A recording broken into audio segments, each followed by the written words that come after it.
Hi, this is Sherry coming to you from Nova Scotia. I wanted to tell you about what happened last night. Between 1 o'clock and 3 o'clock in the morning, five fire trucks ended up going by, and that's pretty abnormal for Peggy's Cove Road.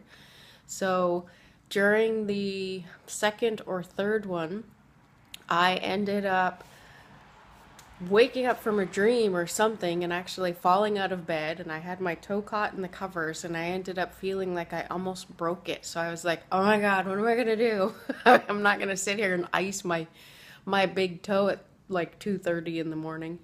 So I ended up throwing my leg up on the counter in the kitchen, which I'm 5 foot nothing, so that's not the easiest thing for me to do.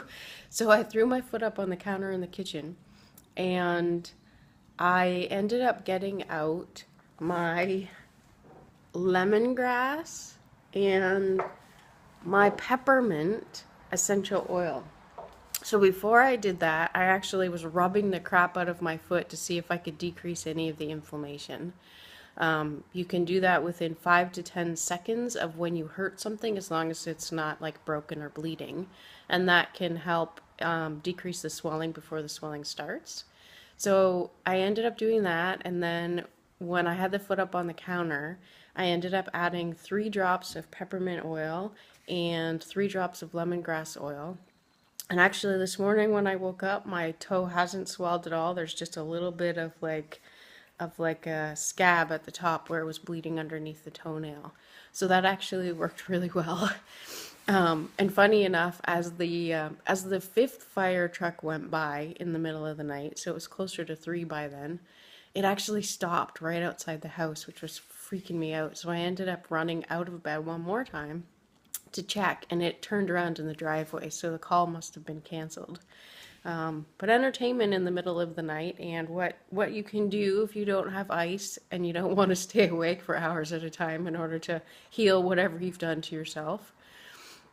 So with lemongrass and peppermint oils, I use them quite a bit. I like them on my shoulders if my shoulders are sore. I've used them in my calf muscles, like on top of my calves if my calves are really tight.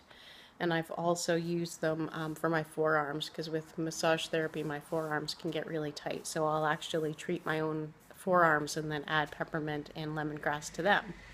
So there's a little essential oil trick and the rubbing trick if you've stubbed your toe or you've bumped something and you don't want it to bruise and inflame. Make sure you start rubbing it and try to decrease the inflammation within like 2 to 10 seconds. If you wait longer than that, then it won't make any difference for you. So if you have any questions or comments, feel free to add them after the video, and I look forward to hearing from you soon. Have a good day.